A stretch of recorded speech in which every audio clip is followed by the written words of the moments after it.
مرا گوش کن. از رفیقت پول را بیار. اومده از من ثبت را گیر.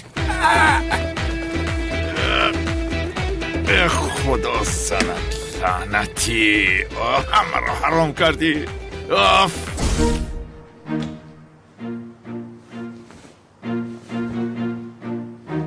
زهرا؟ چی شد؟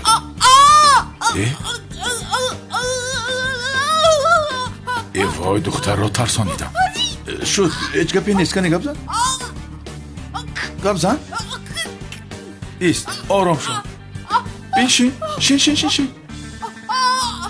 شد آرام شد. کمی نفس گیر ایست کنی گپ زن.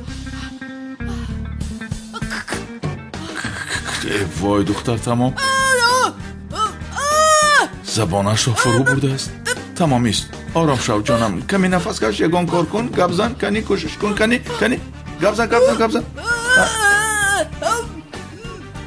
ای وای چی شد؟ آرام باش. نفس کش. آرام باش.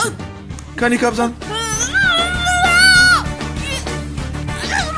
زهرا ایست تو با کجا می روی؟ یک دقیقه ایست.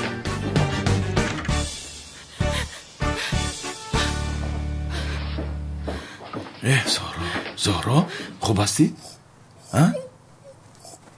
کنی کوشش کن گپ زن کنی. نه ساز نشد. یکی داد نزن صدایت گم بشه. ایست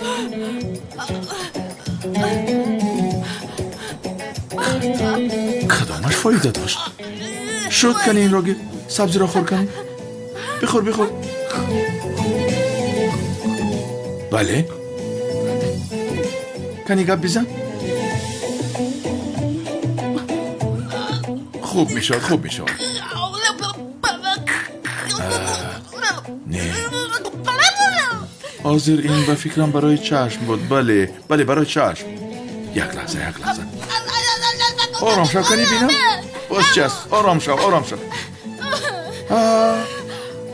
چیزی یافتم که مشکلی را از ریشش حل میکنیم. ببین ماهی زبان مانند فایده زیاد دارد. اگر این را همین خیل خام خوری یعنی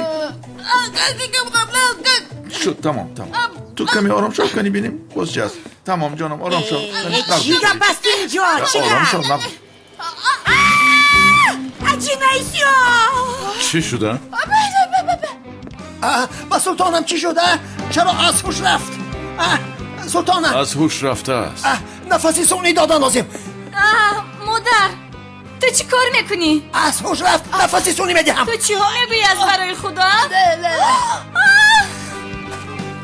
ای ساختکار سیاه چی کار کردی سلطانم را؟ چرا از هوش رفت؟ افلاس. من چی کردم که بسرم رنگ را چپه کردی؟ یا خدایا.